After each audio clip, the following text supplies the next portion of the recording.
ये जो ग्रंथ हैं नफरत को बोने वाले, एक युग में मनुस्मृति, दूसरे युग में रामचरितमानस। नमस्कार दोस्तों, रामचरितमानस सहित कई अद्भुत ग्रंथों के रचयिता गोस्वामी तुलसीदास जी को एक बार फिर कटघरे में खड़ा किया जा रहा है, एक बार फिर उनका चीरहरण किया जा रहा है। ऐसा पहली बार नहीं हुआ, पहले भी कई बार ऐसा हो चुका है।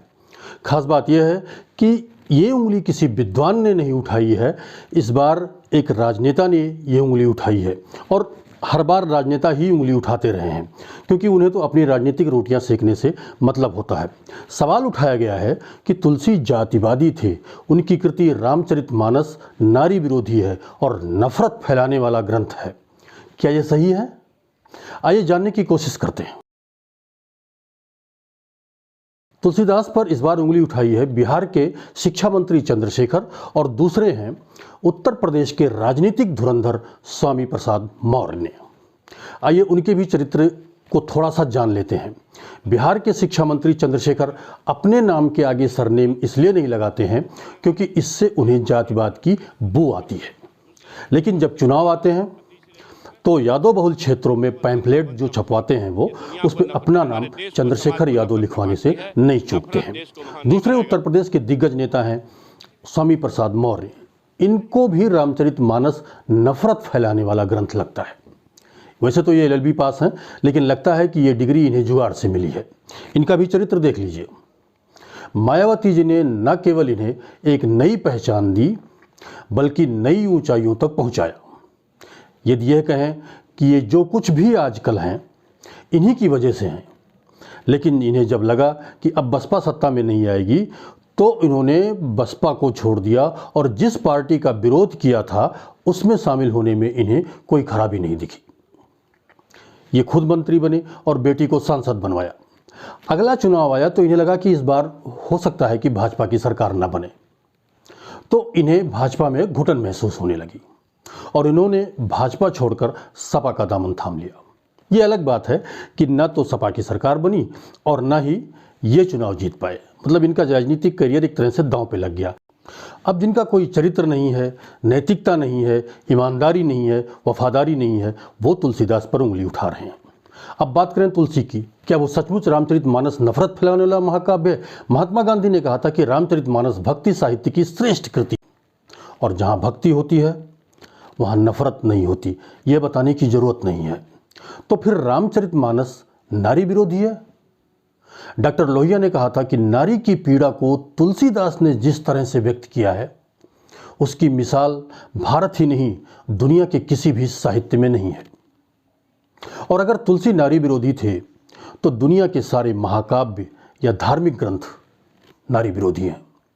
आज लोग बौद्ध धर्म के अनुयायी बन रहे हैं, लेकिन आपको पता है बौद्ध धर्म के अंगुत्तर निकाय चक्कानुपात में उल्लेख है कि स्त्री वर्ग ईर्ष्यालु, बुद्धिहीन और संतापी है।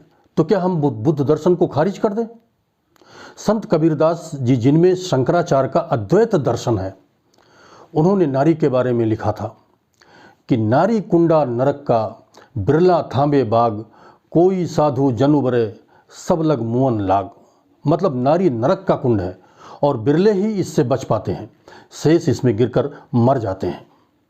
तो कबीर को नकार दिया जाए या फिर इन पर उंगली क्यों नहीं उठाई जाती?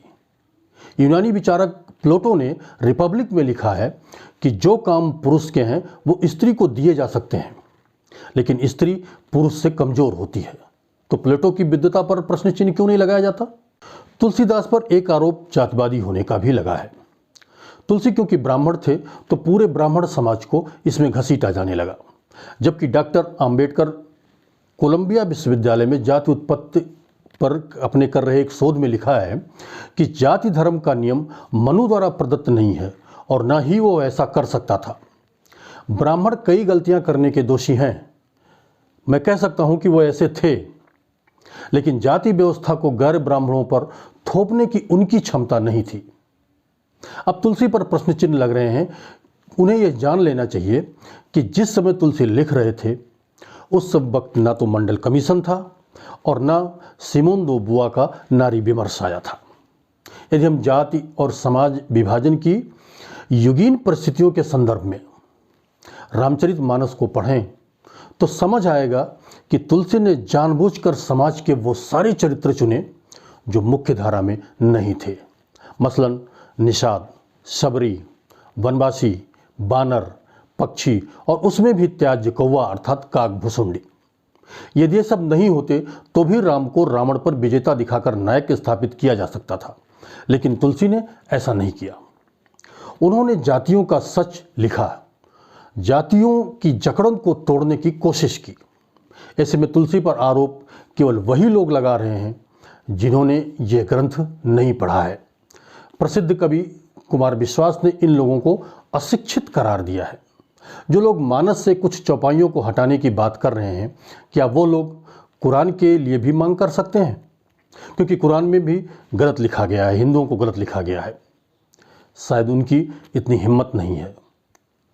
तो फिर जो उंगली उठा रहे हैं, मैं उनसे जानना चाहता हूं, क्या वो अपनी राजनीति के लिए किसी भी ग्रंथ की गलत व्याख्या कर समाज को किसी भी दलदल में धकेल देंगे? धन्यवाद।